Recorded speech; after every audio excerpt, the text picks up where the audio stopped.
think the first thing my father would say is, "You're too skinny. You're not going to be able to see around this podium." As I looked at it, I kept thinking how small it was, and he would always give me grief. "You need to eat more, boy. You need to eat more." One of the authors that was a particular solace to my brother Kevin and I and my dad during this journey over the last year was a fellow named Philip Gully. And Philip used to say, if at your funeral they read a lot of scripture, they probably didn't have any nice things to say about you. So we haven't done that yet, and I don't anticipate doing any more of them. Well, the three most profound words I've found over this last year were in the beginning of a book by Scott Peck. And Scott Peck said, "Life is difficult." And I think what he said after that was, when we begin to embrace that notion, we somehow starve it. And there's some degree of a salve or solve through that. And this past year, I think, has led to a deeper vulnerability between my father and I. Instead of some sense of a stoic resolve, it was more helping us both to arrive at some destination and a realization that it was okay and healthy to fall apart. We also were able to find ourselves a little bit more through the transition, if you will. This was difficult, not to speak in public, but it was to find an economy of words and to concentrate my mind on this, because the circumstances were so different. It became a battle between saying too little and not honoring him enough, and saying too much and being too verbose. And some way to cover up the awkwardness of death they were also good at doing. It was a battle between who my audience was. Was I doing this for myself, or was I doing it for y'all, or was I doing it to honor him? And I think it's a little bit of all of those. So if in any way it comes across as self-serving, I apologize. My father had an insatiable appetite. I know you guys are going to think I meant just food. But he had an insatiable appetite for people and conversation. And he had an uncanny and an ability to listen deeply that so many of us aren't very good at. And I don't know, I hope I've maybe inherited some of this, but I wanted to more.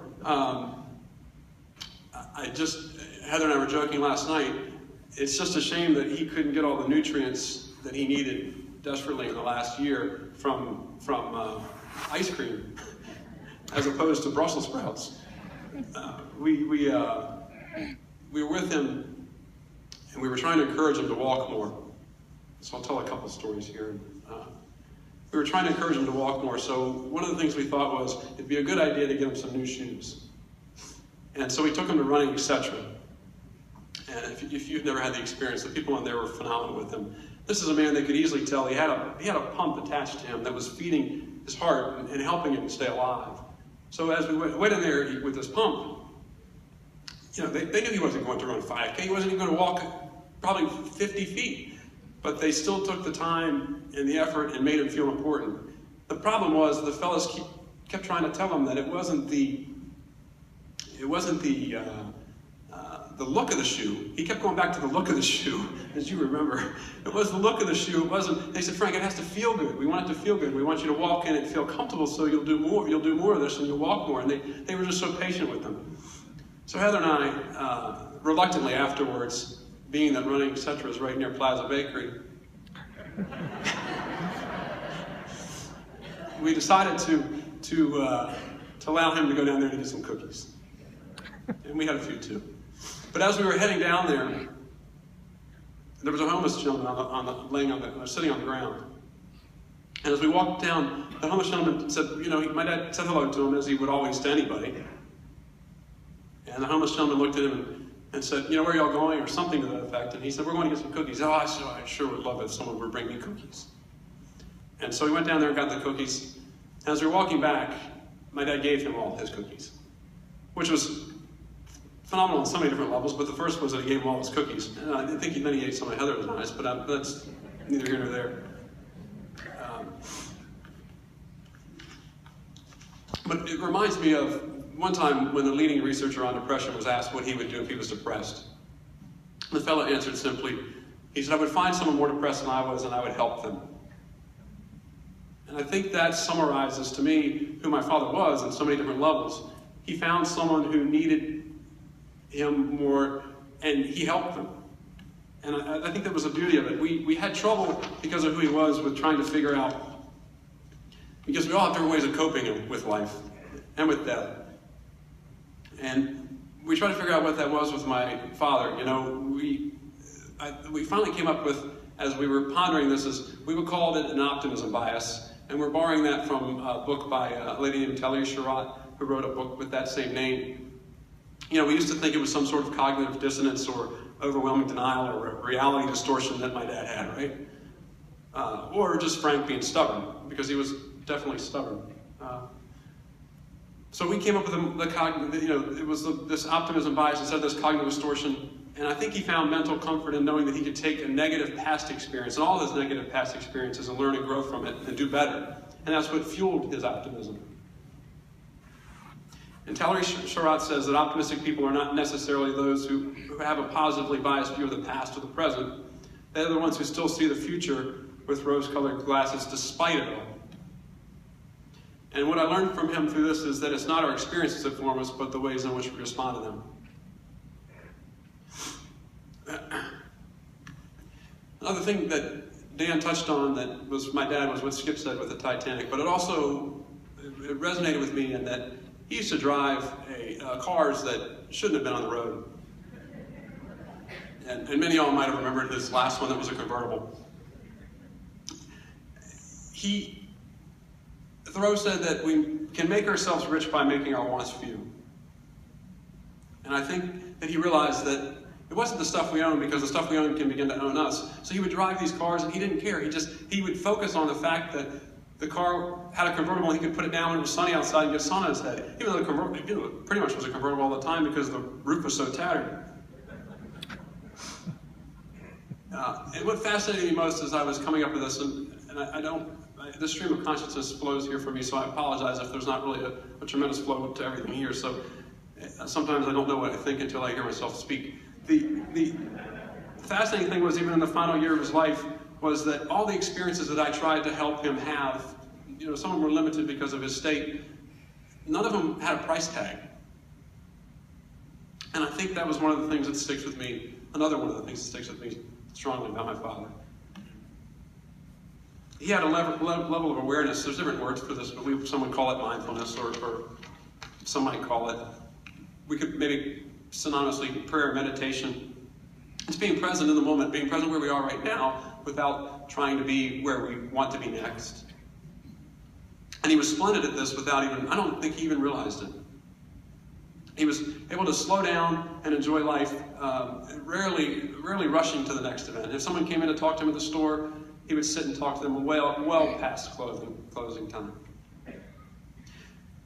Shortly after they extubated my father and he was in the hospital, he wasn't able to do much. My brother Kevin and I found a mindfulness CD for when you're in the hospital, and we played it for him over and over again. And I think the thing that he said that stuck with him the most was that John Kabat-Zinn said in there that as long as we are breathing, there may be more right with us than wrong, no matter how ill or how hopeless you feel. And that stuck with him and it stuck with us, because I think in some ways it became his mantra, along with, as he had fluid building up around his lungs, they were trying to get him to breathe deeper and more diaphragmatically. And so we focused on one that I didn't know at the time, stuck with him, but he repeated it numerous times afterwards. And that is on a deep inhalation, a deep diaphragmatic breath. It was breathing in, I love everyone. And then on the exhalation, it was breathing out, I forgive everyone. And then the fellow said, Thich Nhat Hanh said, it's okay even at the end, the exhalation, to have a gentle smile. And that was something that it became relevant to him as his physical health declined. The second portion, as we read a book together that talks about prayer and different ways people pray across all different walks of life, the second piece was that it was something from Gene Robinson, and Gene Robinson said, sometimes the best thing I can do is just sit here and let God love me. And I think that resonated with him as well. We took him to the Marine Sciences Museum. That was one of the places he wanted to go. And Heather and I were walking towards the car. And as we walked to the car, we got about halfway to the car. We turned around, and he had fallen down. And another time after that, I was trying to encourage him to get out and run more. Or walk, I should say. I would run, and he would walk around the block.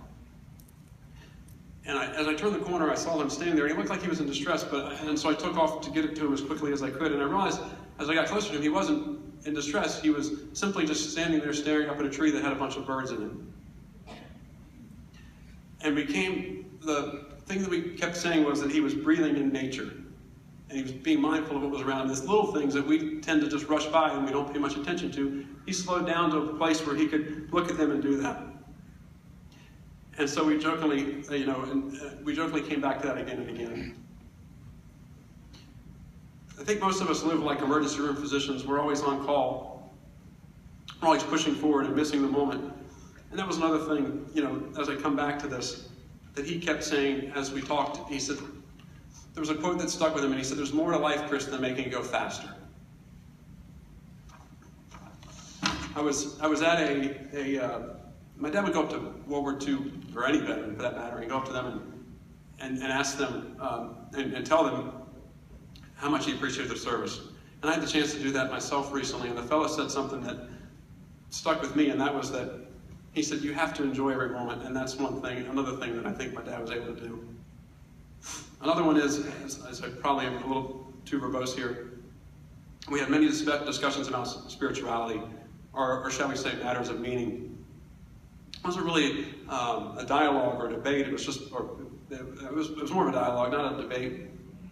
And we talked about many things. I think we grew, like Rilke said, to love the questions and live into the answers together.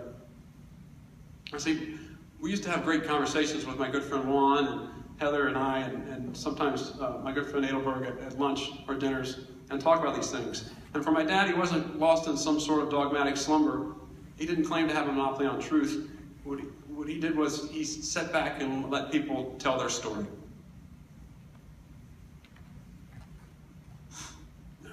It seemed for me that he had a heart full of love, and that had a lingering effect on his mind. A parallel can be found in the way the Egyptians say that there's two qualifications to entrance into heaven. The first one is, did you have joy in your life? And I think we can say he did. And the second one is, did you bring joy to others? And I think we can say he definitely did that. One of the things at the end was with his health was how many times we heard, "I'm fine."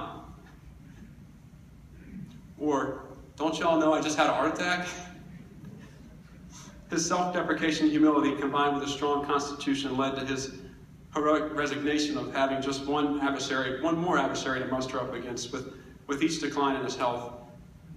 And it reminded me of a story of Zen Koan about a monk that was walking on very hot sand. And as he walked on the hot sand, the other monk said, "Doesn't that burn your feet?" He said, "I don't think about the foot that's in the sand. I'm thinking about the foot that's not in the sand." And that's what my father was able to do so well.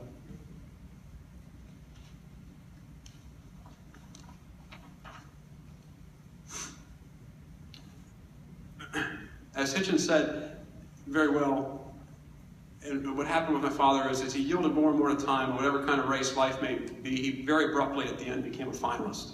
And as we tried to rally around him and he received phenomenal health care, it became acutely clear that modern medicine could not be much more help to him. It became much more of a disease management system rather than a health promotion system for him. We took 2 trips up to the Ultra Wellness Center where they practice what they call and break down the barriers between integrative and conventional medicine, and some would just call it good medicine. So my legacy to him will be in the development and furthering of a similar center here in this area. To conclude, I've worried or ruminated a lot in the past year on death, particularly with my father.